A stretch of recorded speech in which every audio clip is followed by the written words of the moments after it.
Dear students, in this video session, we'll discuss about water reforms in India.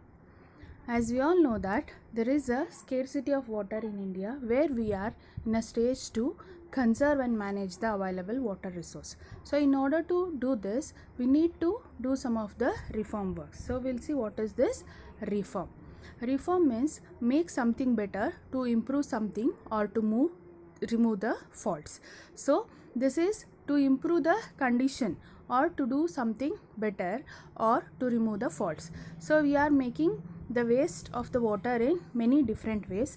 Even we are polluting the freshwater resources. So these are all considered as the faults where we can remove those faults and we can conserve the water resource. So this is called as a reform where we are interested in removing the faults. The faults in making use of the water, in polluting the water, and improper management of the water resource. The Mihir Shah committee suggested a reform strategy for the country's water sector. So there was a committee called as Mihir Shah committee which suggested some of the strategies through which we can reform the water resource in India. In the report, they have suggested that a 21st century institutional architecture for India's water reforms made several recommendations based on this diagnosis of the weak sector.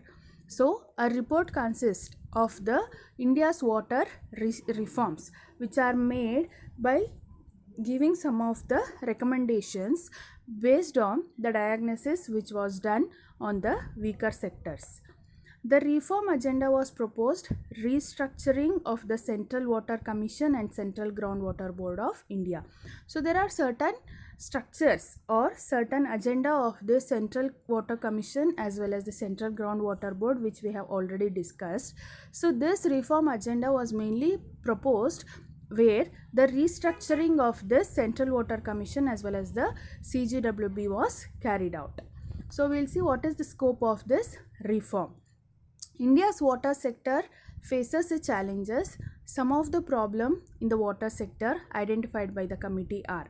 So as I have told you, there is lot of water problem in India because of which we are not getting the proper water facility or the safe drinking water as well as the use for different sectors.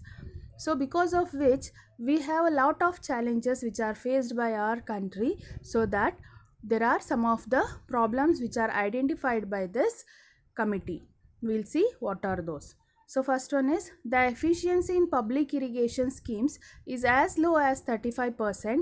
There is a huge gap between potential created and potential utilized in the irrigation sector.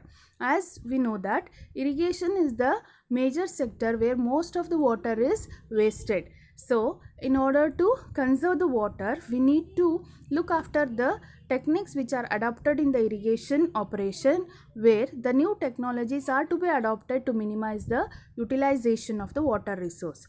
So here it tells mainly about the efficiency of the water potential which is created as well as the potential which is utilized. As we know that only 35% of the water resource is used in the irrigation practices, where the rest of the water is wasted. So this is one of the major problem where the water sector or the problem has been identified by the water sectoral committees. The second one is there is no scope for future development of the surface water in the country in view of the fact that in India highly developed rivers are facing severe water stress. So this mainly tells about the surface water resource. As we know that the recharge of the surface water mainly takes place due to the rainfall. If there is no rainfall, the water will not be available for us. So this tells mainly about the water stress, that is the water unavailability condition. Even though the rivers are flowing all through the years, we are not getting the sufficient water, so that we are facing the water scarcity. So this tells about the improper development of the surface water resources in our country, which mainly develops rivers and they are facing the water stress problem.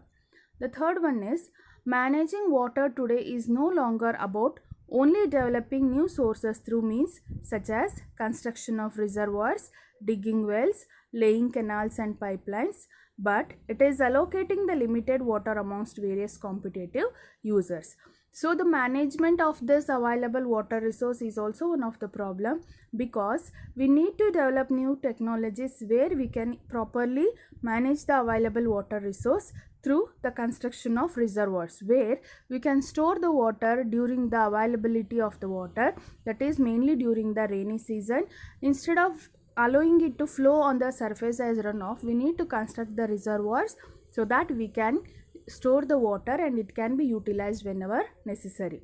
Second one is digging wells. So this is also a structure where we are interested in collecting the surface water and storing it, that is the managing of the water resource. Third one is laying canals and pipelines. So instead of simply making the water to flow on the surface for the irrigation activities, if we construct the proper canals as well as if we provide the proper pipeline facility, the water can be used particularly for the required irrigated land, and the proper management of the water can also be done.